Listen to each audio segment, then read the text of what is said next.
Today on CityCast Madison. Madison's been debating whether our police force should wear body cameras for years. Madison Police Chief Shon Barnes says he's ready to launch a pilot program to test the technology on rank-and-file officers. A 90-day trial would equip officers at the North Precinct with 48 body cams. Barnes designed the program and says cameras will be good for both civilians and police, but he still needs final approval from the city council. The chief gives us his pitch. It's Tuesday, May 16th. I'm Bianca Martin, and here's what Madison's talking about.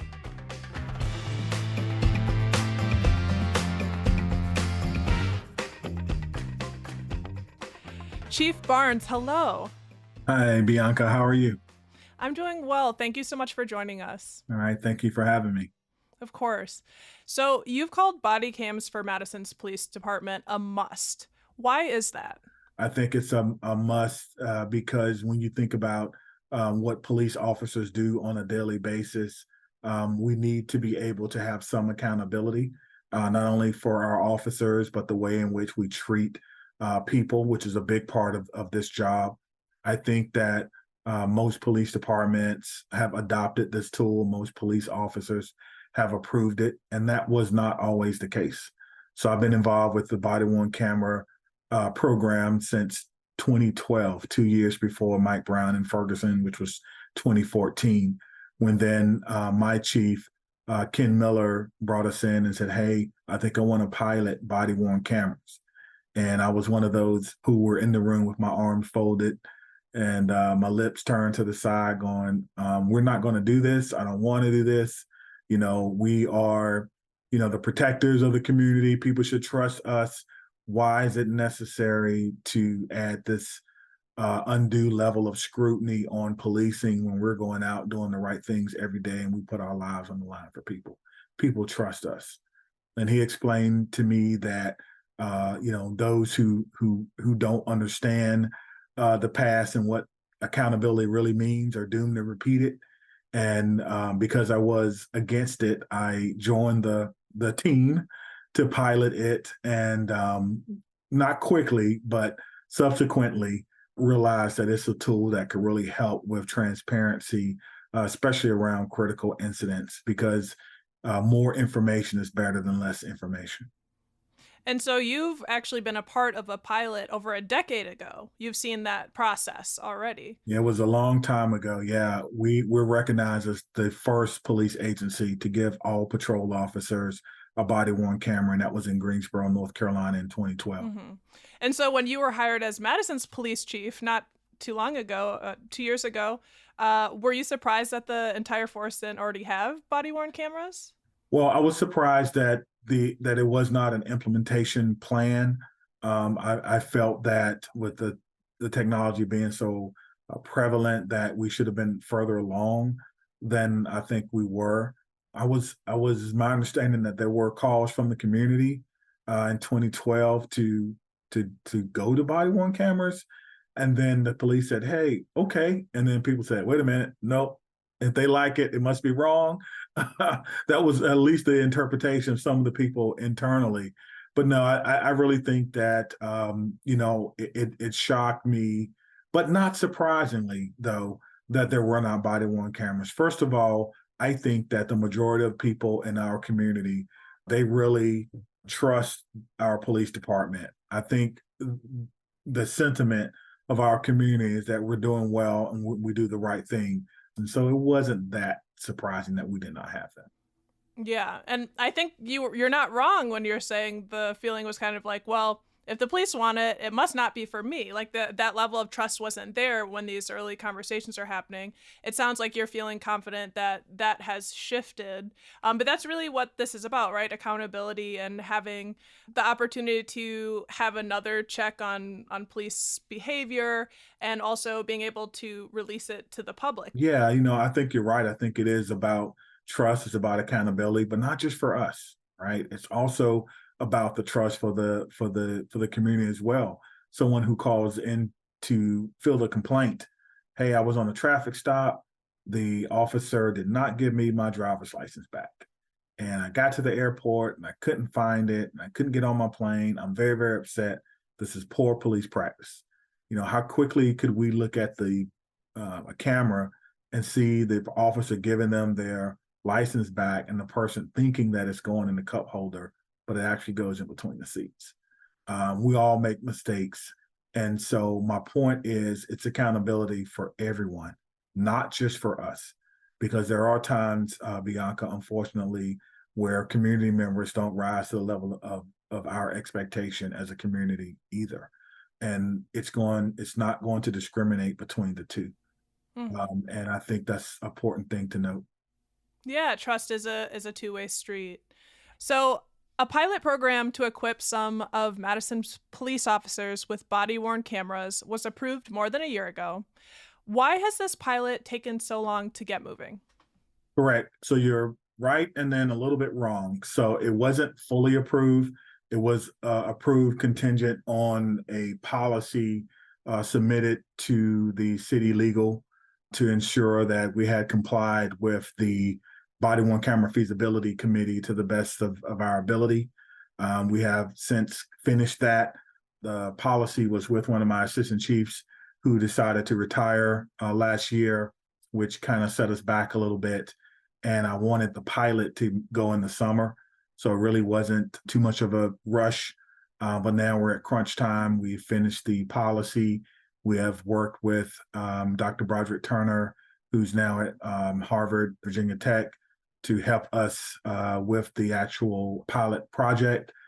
We've submitted or will be submitted a PowerPoint just to guide folks through who want to know what's in it. And I think we're in a good place to get started. Yeah, retirement certainly shake things up. We're seeing that across the city. And you mentioned the police body worn camera feasibility review committee. They started back in April 2020 and then put out the report in January of 21. And so you're saying you guys all you went through that. So you're through that process, and now it's before the council. Yeah, it'll be before the council. Of course, city legal will take their time to do their due diligence. I feel very confident that they will be fair and impartial. And then once they're done, they'll make a presentation to council, which should be, we hope, a formality because I think we did a really good job on the policy. Sure. So it was a close vote last time around. There's been a fair amount of turnover on the council. Do you have any concerns that this new council might cancel the pilot? Or it sounds like you said you're feeling positive? Yeah, I'm feeling positive. I had an opportunity to meet the new council members. I think all of the department heads are in one way or another trying to meet or to gauge what their interests are. But I do believe that the majority that I've talked to think that we should at least do a pilot. Now, they're not all sold on full implementation as I am, but they do believe that there's nothing wrong in experimentation and there's nothing wrong in running a pilot. You don't know, right, until you go through the process. And I think that's very, very important. I have a whiteboard in my room and in my office, and on that whiteboard it says, "Don't just have an idea, build a model that proves it." And I keep that on there because it's something that I heard, and it makes me think about when you have an idea about how can I improve community trust, if I have an idea about how can I improve community engagement, giving voice to community members through a systematic program is very, very important to me. We got a grant for 6 officers for youth community engagement, and we have objectives for those officers and how they're going to spend their time. Will that make a difference? We're doing midnight basketball now. I have a chief youth advisory board that I've had since I've been here. So we don't just have an idea. I don't believe in just having an idea. I believe in also having a model to prove it, and that's what we're trying to do. And the model is, can we have some type of adaptive fix to the problem of trust in our community? Yeah, and so this tool will be, like you said, used for accountability, used for trust. and it's going to be, you'll be collecting data. It would be a pilot to see how well is it going. How would you know it's been successful? Like, what would success look like? Yeah, so there are, this is what I like. One of the things that I like about the Body Worn Camera Feasibility Committee's report is that if you look at the last page, there's a list of questions that they think you could answer, like how much time does it take? Are there malfunctions? Did the officer forget to cut it on? Are there fail safe? Does the buffering work? There's a list of things that we can look at.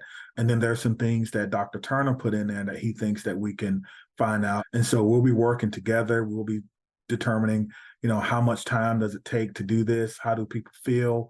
One of the things that I've heard from our community very loudly is that, will our immigrant community feel over policed or under undue scrutiny because of the body worn cameras? This is one I can answer now.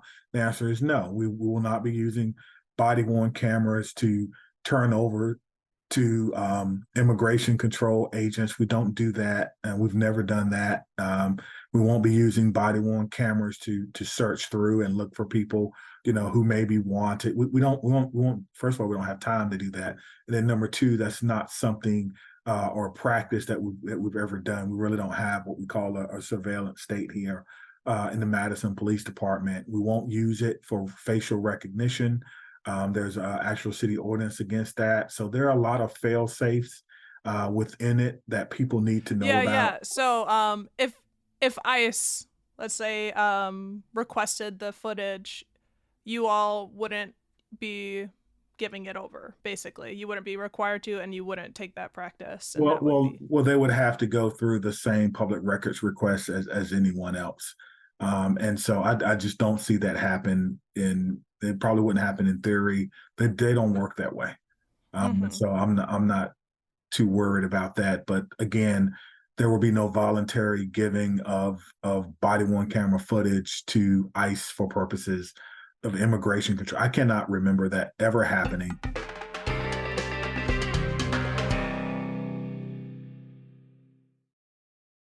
I wanted to ask about how the data will be managed. Yeah, so first of all, let me say this. So we already have body worn cameras and camera footage in Madison. So it is not, so the things that people are worried about, if it hasn't happened yet, it probably won't. We have dash cams. We upload that at the end of the night, just like we do anything else. Our officers who are on motorcycles, they have body worn cameras. When they're riding motorcycles, they have the ability to capture that incident. Our SWAT operators, when they are doing a search warrant or a SWAT operation, they have body worn cameras on. So it is not that foreign, I think, to the Madison community. So it depends on what company we use. And so most of the companies have what's called a cloud-based server. And so the data remains on that cloud-based server, similar to YouTube. And so when you go to search for something on YouTube and I type in Bianca Martin, I'll get everything associated with that name. It's the same way. Everything is CJIS compliant, so you don't have to worry about information being leaked or being taken away. We have a public information or public records manager who will be managing any information related to body-worn cameras that goes to anyone that requests it. There's 2 levels above her. There's a manager, a records manager that will have to sign off. And then I created a new position, which is a director position that would have to sign off as well. And then, of course, I'm the final say in that. So there's, I believe, enough checks and balances there to ensure that we will not just be giving out information just because we can give it out. And there are some folks who are concerned about the money. What will this cost? It sounds like, this might be, certainly additional tasks for people that need to manage the data. I've also seen you say that it will cost us to not have these cameras. There's a lot of data out there about the cost of lawsuits. There's a lot of data out there about the cost of time and how long would it take to investigate a complaint of an officer not giving me your license back, giving you your license back. That's time and money. as opposed to being able to quickly see that it was given back and maybe it was dropped in between your seat. I will be very transparent that if we go full implementation, even after the pilot shouldn't cost more than what's in the budget, obviously. And I think there's about $83K in the budget to run the 90-day pilot. I think that's sufficient. Yeah. But when it comes to full implementation, which we're not there yet, I don't know how much it will cost. Because as a department that doesn't have full implementation, the upfront costs may be higher than the maintenance costs, or vice versa. Depends on how you do the contract. One of the main discussion points around police body cams is about the footage and getting it released to the public. And I know one Black leader in Madison, Ruben Anthony, president and CEO of the Urban League of Greater Madison, has said he's a proponent of body cams. And he's talked about it like we've been able to see how footage can make a difference in incidents. And he really hopes that it can be the footage made available to families and communities right away. Like I'm just, trying to dig into this trust issue. And I feel like that would be one of the main ways the community would be able to see if there was a major incident. Unfortunately, it does depend. It depends on what's in the footage. Because if there's children in the footage, we want to take our time to ensure that we redact those faces. If it's license plates or things of that nature that can identify someone, we're legally responsible for redacting those. The good news is the companies that manufacture this product, they understand that, and they've heard from police agencies. We know that we can redact things easier than we did when I first started, and that helps get things out. Another thing we have to think about, Bianca, is the proprietary ownership of it. It's our footage, but if it's an officer-involved shooting, it becomes evidence. And so we've been talking with DCI, who mostly investigates the Department of Correctional, the Department of Criminal Investigation. Criminal investigation for the state. But that's very important, and letting them understand that, hey, if there is a law enforcement shooting and it is controversial, as it should be, and there's amount of public scrutiny, we're going to need to come to some terms on quickly redacting and releasing part of this, as long as it doesn't inhibit your ability to make a good decision, which usually it doesn't. So I'm certainly committed to getting information out to our public as quickly as possible. What other cities have done, which have made a big difference, is the principals who are involved, family members, mayors, police commanders have all created processes to where family members can come in and sit and say, hey, we're not able to release this just yet, but it's day one, and I know you're tired, but when you're ready, I want you to come in and see exactly what happened with that interaction. And that has done well, because even though the community may want to see, they may not have a right to see early on because of family members. Mm-hmm. But I do think that the early test will be, if there is a critical incident, how soon can we get that information out? Because it may not be a correct answer. If I say 24 hours, somebody's going to say, why not 12? If I say 12, they're going to say, why not 6? If I say 6, they're going to say, why not 3? And so on and so forth. So it'll take some experimentation. Well, thank you so much, Chief Barnes. We really appreciate you giving us your time and giving us a broader view of what this pilot will include and why you think it's a must for the department. Absolutely. Thank you, Bianca. That's Madison Police Chief Shon Barnes.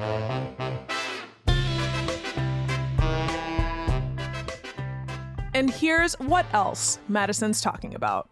This Friday, our state will honor fallen police officers at the annual Law Enforcement Memorial Ceremony. This will include an officer squad procession from Olin Turville Park to the Wisconsin Law Enforcement Memorial Site at the state capitol. We'll toss a link with more details in our show notes. In other news, there is early talk about potential 2024 challengers to Democratic U.S. Senator Tammy Baldwin. Republican Congressman Tom Tiffany, who represents parts of northern Wisconsin, gave a speech far from home this past weekend, right outside of Milwaukee, to 24 conservatives. Tiffany also recently bought 2 website domain names last month, should he officially run. And according to the Milwaukee Journal-Sentinel, another conservative interested in challenging Baldwin is Madison banker Eric Hovde, who unsuccessfully ran for U.S. Senate in 2012. That's all for today, here on CityCast Madison. I'm Bianca Martin. If you enjoyed the show, why not tell someone interested in community policing to subscribe to our podcast? We'll be back tomorrow morning with more stories from around the city. Take care.